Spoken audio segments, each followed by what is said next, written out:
17 বছরে বাংলাদেশে চাঁদাবাজ, মাদকদ্রব্য, খুন, ধর্ষণ, রাহাজানি সবই হয়েছে, গুম সবই হয়েছে।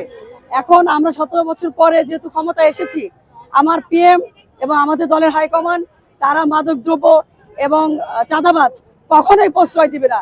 আমার পিএম এর একটাই কথা, এখানে চাঁদাবাজ চলবে না, কোনো অনিয়ম চলবে না, ঘুষ দুর্নীতি চলবে না। কারণ মন্ত্রী এমপিদের পিছনে গোয়েন্দা সংস্থা লেগে আছে। আমার ছেলে আমাদের ছাত্র দল, যুব দল, মহিলা দল, স্বেচ্ছাসেবক দলের পিছনে সারাক্ষণ গোয়েন্দা সংস্থা লেগে থাকে। চাঁদাবাজি করার কোনো স্কোপ নাই। আমি 1986 সাল থেকে ছাত্র দল করা মেয়ে। 90 সালে মানিকগঞ্জ গভর্নমেন্ট মহিলা কলেজে ভিপি ছিলাম। 90 সালে ভিপির থাকা অবস্থায় আমাকে জাসদ ছাত্রলীগ গুলি করে, আমার মাথায় গুলি করে, মাথার পাশ দিয়ে চলে যায়। আমি 6 মাস হসপিটালে ছিলাম। তারপরে মানিকগঞ্জে আমি জেলা ছাত্র দলের দায়িত্ব পালন করি, মহিলা দলের সাধারণ সম্পাদকের দায়িত্ব পালন করি, সভানেত্রীর দায়িত্ব পালন করি।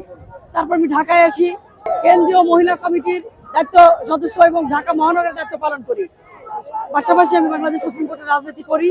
অতএব এই 40 বছরের অভিজ্ঞতা, 40 বছরের ত্যাগ বৃথা যাবে না আমি আশা করি।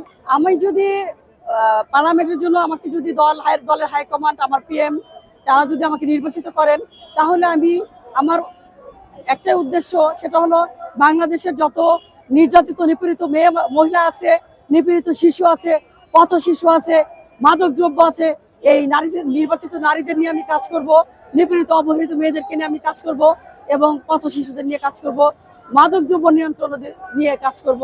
কারণ এই দেশটাকে বাঁচাতে হবে, এই দেশটার ছেলে যারা কর্মসংস্থানের ব্যবস্থা করতে হবে, মেয়েদেরকে শিক্ষিত করতে হবে, মেয়েদের পাশে দাঁড়াইতে হবে।